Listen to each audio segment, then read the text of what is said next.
గుర్తుందో లేదో 2024 ఎలక్షన్స్ అయిపోయిన తర్వాత రిజల్ట్ రావాలి ఇంకా 3 రోజులలో నేను వెళ్ళాను యూట్యూబ్లో చూసి బహదూర్పురాకి నేను వెళ్ళాను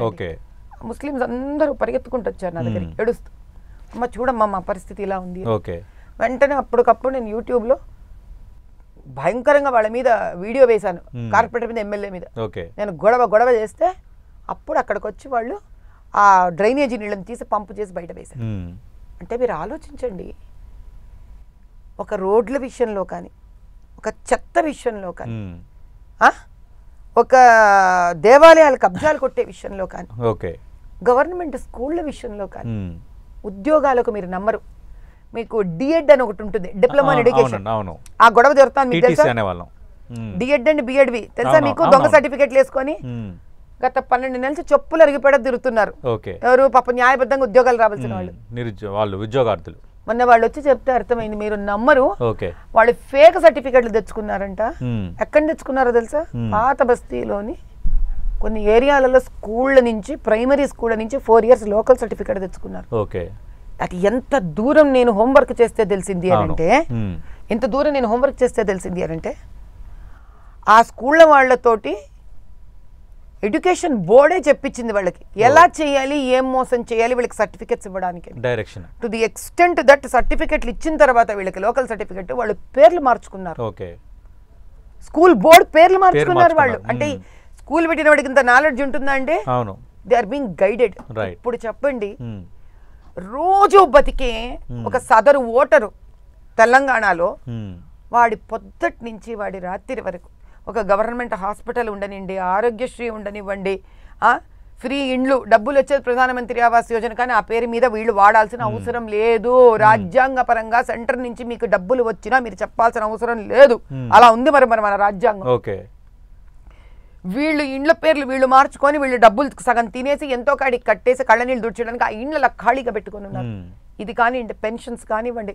ఈ రోజు ఎందుకు మీకు పేపర్లు పెద్దగా వేసుకున్నారు రేవంత్ రెడ్డి గారు ఏమని మేము రేషన్ కార్డులు ఏదో ఇచ్చేస్తున్నాం సర్వమత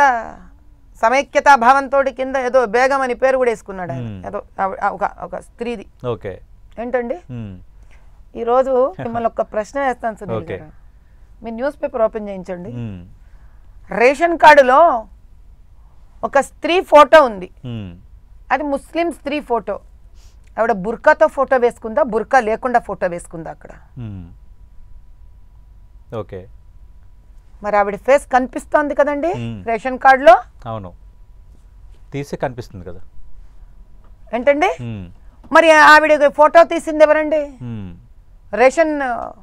సివిల్ సప్లైస్ డిపార్ట్మెంటేనా అంతే అవును